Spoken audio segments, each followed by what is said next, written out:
He's Manchester United's match winner again. 5 for the season, his best ever Premier League return. He's United's top scorer and he's secured 3 points for his club tonight. An immediate return to winning ways. Here is the thoughts of Scott McTominay. Scott, 2 goals for you, 3 points for Manchester United. How do you sum up your night? Yeah, obviously I thought we started really, really well in the game. And obviously the fans are really happy the way that we started and reacted after a pretty abysmal display against Newcastle. To be honest, all the boys were so upset with how we coped with that game. It wasn't anywhere near good enough, and to come here tonight and win was a plus, and it's something that can build on. Listen, now, into the start of December and you're Manchester United's top scorer. Where has this come from? I don't know, to be fair. I've always enjoyed getting in the box, and maybe on a different night I could have had maybe 1 or 2 more if I calmed down on the last one for my hat-trick. But anyway, that's football. But yeah, I'm obviously delighted to score 2, but I felt like all the boys, Anthony, Dos Santos, Bruno, Harry Maguire, I could name a list of players who were world-class tonight, and we've got to show that consistently, which has not been the case of late. What was key in terms of mentality? Obviously the manager, to be honest with you, the way that we've approached the game. A lot of light training sessions to keep energy, to keep fresh, and obviously go for the next game, because obviously they come really thick and fast. But for us, it's a night that we should be happy with, and one that we can build on. And this takes you 3 points now behind Manchester City. It is a concertina league in a way. What does tonight and what does that tell you about your chances looking up? I mean, we just have to take it a game at a time, and obviously we've got Bournemouth on the weekend, which will be another tough test, and just go step by step. We can't get too carried away because we played okay tonight. It's the next game that's most important, and the next one after that. Scott, well done tonight. You are player of the match. Many congratulations. Thank you. With Gabriel Clark there, 5 goals, as I say, his best return already of a Premier League season. Let's look at the goal that won it then. And as you said at half-time, for club and country, these are the areas he's been getting in. Yeah, I think this is his best position as an attacking midfield player. I think he's capable of scoring goals. He's an athlete who can get up and down the pitch. I think he got a lot of stick, really, from his partnership with Fred over the last 18 months or so. But he's been asked to control games, and I really don't think that's his strength. I think now he's been asked to do what he's good at, is to get in the box and score goals. I do think Manchester United midfield players should be capable of doing everything. I think this lad, now he's got that Fred thing off his back, I think he'll flourish, and I think he is capable of scoring goals, and it's vital, especially with Man United's forwards the way they are, that midfield players are chipping in the goals, and he's doing it really well. To be fair, I thought it was a well-worked goal. Maguire's driving out with it, slip ball, Reguilon, who's come on and made a difference. Then the wide player then with a good ball in and the header. I thought it was overall a very well-worked goal for Manchester United, playing through, positive forward, wide play, good delivery. So I thought it was a very well-worked goal. He opened the scoring as well, but from Chelsea's point of view, could have been avoided. Yeah, definitely, because, you know, like the way they try to create a foul as well, at the end we're complaining about it. But sometimes you get in situations where when you make your own mistakes, you're looking for help. And that's not always what you want. Like the freedom that they had there in the box shouldn't have been like that, because you should not let in the box have so much time on the ball to control it and then have a strike on it. And I think that was one of the key things that Chelsea wasn't reacting to, and that was bad. And is he, the fact that he's come through at the club, he's a local lad, when the chips are down after a game like Newcastle, is he important to have around the place, do you think, Paul? He is, yeah.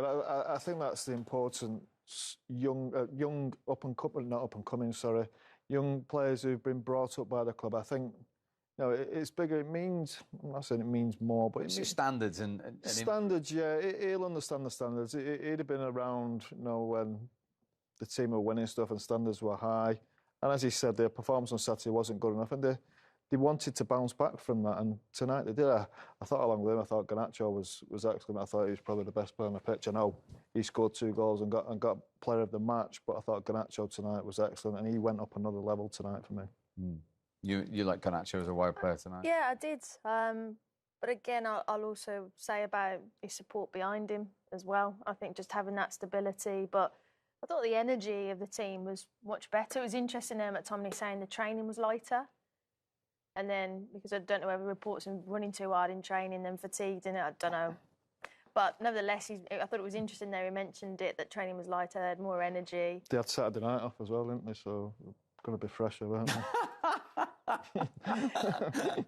But yeah, it was was a better response, and I mean, there's still areas they need to work on, but I mean, you look at the table and you're thinking, and the results they've had in the Premier League the last, 6 or 7 games, it's pretty good considering. Mario, obviously Cole Palmer got the goal. We started the show by talking about Chelsea in front of goal, and it's the same conversation again after the game when you look back at some of the opportunities they had and the areas they got in. Yeah, because, sometimes when we look at situations for Chelsea is that, we were looking at Jackson only, and then we said, hey, more have to score. Now, Mudryk, this break that we just saw of Mudryk, this is another break where you see you should take the ball with your left, but he wants it on his right, Jackson. And that is like controlling it, and then Onana must have read it, that the control was too far away and straight away pressed it. So going in moments like this, I feel like the little details. And the little details are not on only the way you play, but it's also how you think, the quick thinking and making the advantage for your team. And I think that's what comes down to winning games. And this is one of the close moments where your striker hits the post. Okay, it comes close, but you still have to go for a win.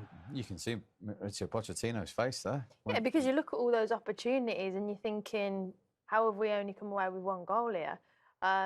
Be interesting if Broja was more fitter. I think he might be the player that would be that focal point, and maybe because the other players, I think, great opportunities, but I wouldn't, hang my hat on them scoring. They're in the areas, they're creating the chances, but none of them I'm like, they're the clinical, they're the number 9, they're the centre forward or the wide players that are going to get me 10 plus goals.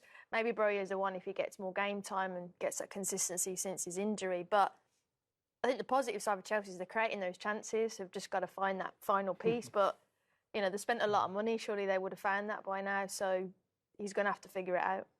And Nkunku, we've seen a lot in the Yeah, I was just going to mention him, yeah. He's close, we're told, so... He's close, yeah, but he has missed a lot of football in the last 2 or 3 years. You wonder how long it will take him. But, look, I was really impressed with him. I thought it was someone United possibly could have gone for. I think he will make a difference. Again, is he the deadly centre-forward they're looking for? He seems to be a player who comes from the left-hand side, as a lot of these forward players do. Now, you think of Rashford, you think of, Martial. There's not many proper centre-forwards knocking about these days. I'm not quite sure Nkunku's one. But if he gets chances, he has much better quality than Chelsea forwards that we're playing tonight. It's so good what you're saying, because he is kind of like what the Kai Havertz, when he came to Chelsea, was like playing off the striker. Yeah. Nkunku is similar, eh? Yeah. Where he's not the ultimate leader up front. He's the one that goes and picks pockets. So are you waiting for that? Yes, because he scores so many goals for you. But he is the one that wants to play around the Jackson. That is kind of like how he is, his background is what he played in Germany, why he did so well. It's because he turns up late and takes the advantage from all the spaces that are not being looked at. He will fill them in and score goals. OK, let's get back to the events at Old Trafford. Here is the losing manager, the Chelsea boss, Mauricio Pochettino. Mauricio, was that a fair result? I think so, yes. Overall, I think they deserve the victory. It's the frustration that, having got back into the game, it drifted a bit from you in the second half? But I think it was difficult to start. I think they showed massive energy. Maybe we were affected because we played Sunday with 1 less during 60 minutes and repeat similar players, same players. Maybe it was difficult for us to start the game in the way that we wanted. Maybe that was one of the reasons that we didn't start well the game. But then I think we create chances enough to be on the game, 1-1, and we start the second half really well, controlling the game, and then in one action I think we conceded, and then it was really difficult. What was missing? Is there a consistency you need to find? Simply as you bed in this team, what more is there potentially that you need to show you're not able to right now?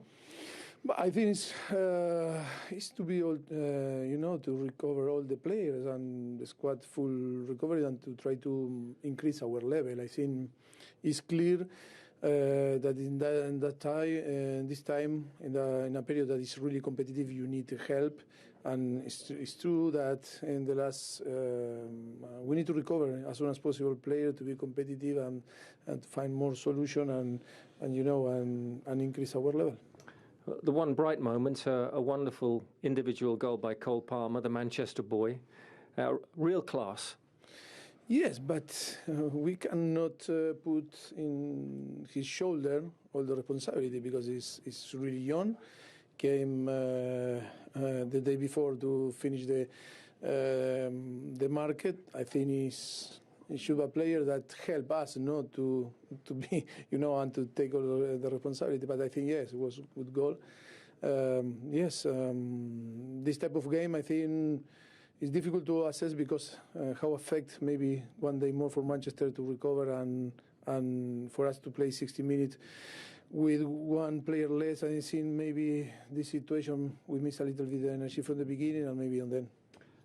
As you look at the table now and you see a team, halfway or so, what do you expect from this group? What needs to be the target for this group? No, I think it's recover players, be more competitive, and of course, we were talking a very good victory against Brighton, but now again Manchester United with the necessity to win, and of course with all the circumstance, we feel disappointed because we wanted to win, but then the reality is different.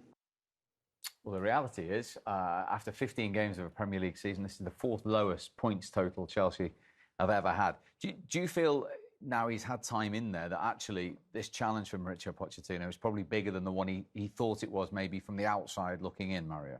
Yeah, I think he is. There are moments, of course, that he looked at the challenge and he wanted the job, and I don't have no doubts about it because I think the job suits him, and I still think the same. But the only thing is it needs more work to be done. I mean, if you play 15 games and you concede, 40 odd goals already, 24 goals, and he only played 15. It's too much. He was an ex-defender, eh? So if you play defensively yourself, you don't want to leak goals that easy.